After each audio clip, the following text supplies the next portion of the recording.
Okay, so in this video, I wanted to go over how we should review Twitter content and emails. So let me just write it here, and this will be a pretty quick but high impact video. So Twitter content and email content. So basically, I will give a copy of this book, but it's basically Agora's Big Black Book, and it's like it's like probably one of the best books on how to improve copywriting. But the main thing that I wanted to focus on in this video is how to do peer reviews for copy or content that we write. So it has a step-by-step guide of how we should review stuff, and this is pretty good. So let's get right into it. So here are the main things that we have to check. So basically, I'll just like give a quick rundown of like how people read emails and how they read content on Twitter. So with emails, right? So they'll see who sent the email and the subject line, and then if those two look good, then they will maybe read the preview, and if the preview looks good, they will click inside. So with email, like the main factors that matter are the subject line, the headline, and the preview. So these are all key things. And I want to stress the importance of these because if they do not click into the email, then they will not read the body of the or any of the email content.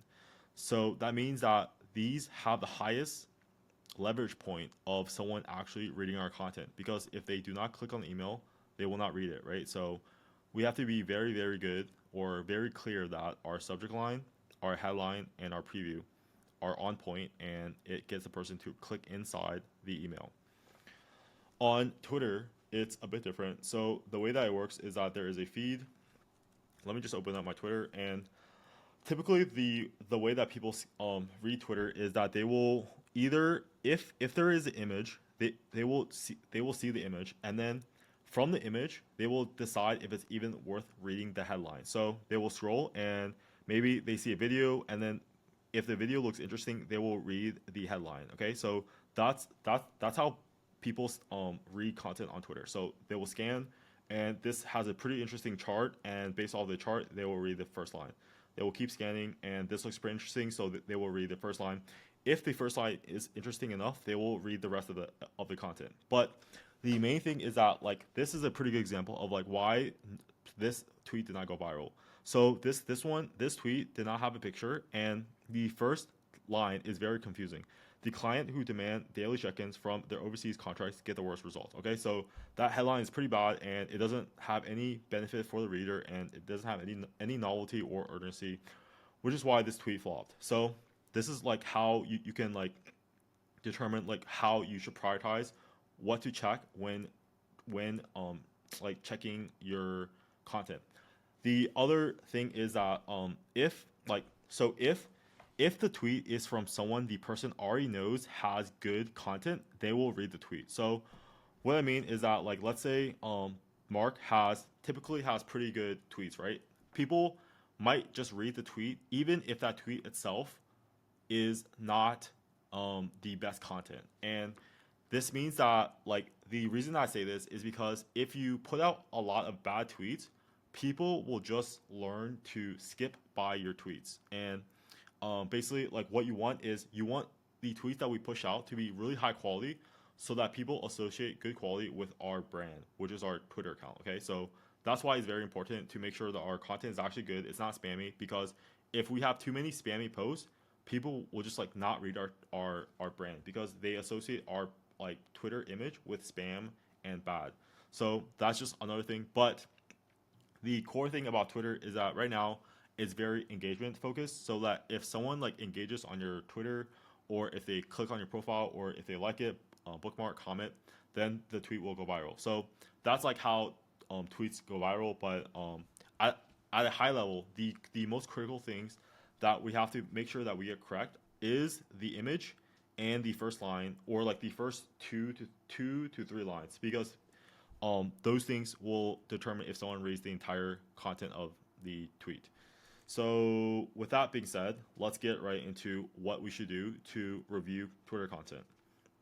So the first thing is we want to understand who we are trying to market our content to, right? So this step one is like not even reviewing the content itself, but just understanding like who the intended audience for. So even with email, right? So email, Twitter content, even with like short form content like Instagram posts, YouTube posts, before we can even review this, we have to understand who the audience is and like what benefit our content is providing the audience.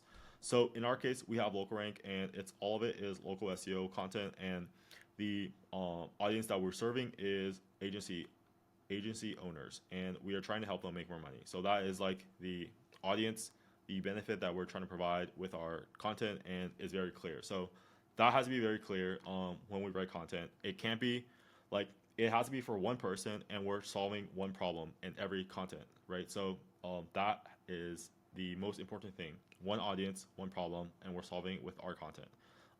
The problems come when you write content for a ton of audiences, and when there are tons of ideas and problems being solved in one Twitter content. It is better just to be very clear of what you're trying to solve in that one body of content.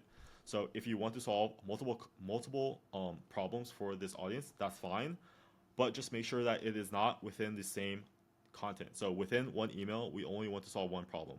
Within one within one Twitter tweet, we only want to solve one problem. If we want to solve more, then we can have separate emails, but they should never, like, there should not be multiple problems being solved in one content. So that's the key thing. Understand the audience and who this content is for. The next thing is the headline. So this is a bit different for emails, but in the emails, we are primarily focused on the subject line. So the subject line and the preview, and then for the Twitter content, it is just the first two lines and then the image. So these have to be very, very on point. And then what you can do is you can give a score between 1 to 4, and if it's below these scores, then you want to improve it before even reviewing the other stuff. So the headline must be reviewed first, and then after you review the headline, you want to go down into the lead. So what lead means is that within a email or within a tweet, we might have one big idea that we're trying to present in that content, right? So maybe we found out this new hack on Google that helps businesses rank higher, and we're trying to write about it in our email. So basically what a lead mean is how do we present the problem, right? So, or how do we present the solution?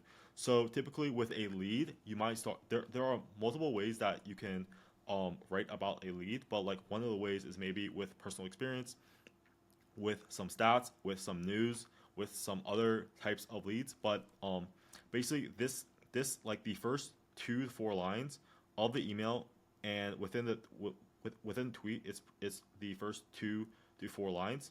It is how we are presenting the problem or solution, right? So this has to be reviewed and make sure that it is clear and it is relevant for the audience. So like, why should they even read this content? Like, how will it help their life? How will it help them make more money? So that has to be very clear, and it has to be like constructed in a way that's like not too like fake. Like it has to be like very realistic. It has to be believable.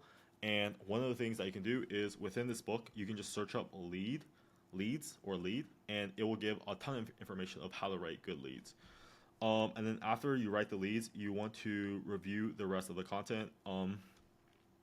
Basically, the key thing after that is that the story makes sense. So after you present the problem, you write about like how you will solve the problem, and then the last line or throughout the entire content, you will have a call to action. So either the call to action is to download a free book, it's to go to a page to buy a product, any call to action for them to take the next step. That has to be very clear of why they should do it and how it will help them, and that should be presented clearly in the Twitter content. So that is the last thing to evaluate. So yeah, like I just wanted to make this quick video because oftentimes when we are reviewing content, it doesn't make sense to review the entire content, especially when 20% of the content actually will decide if that content is even worth reviewing, right? So just to go over again, like for emails, it is the subject line and the headline and the preview. And in the Twitter content, it is the image and the headline. So these have to be very clear. They have to have some like new thing, new urgency, new news, something that isn't like the other like 10 million tweets that were published that day. Like, why should they read this one? And that has to be very clear in the content. And for further review, in this book, just search up headlines. So if you search up headline, it will give a lot of information of how to write good headlines. If you search up lead, it will write a lot of information of how to write good lead content. So yeah, if you have any questions, ask AI and give it context of what we're trying to optimize for, what you're trying to learn, and hopefully this video was helpful.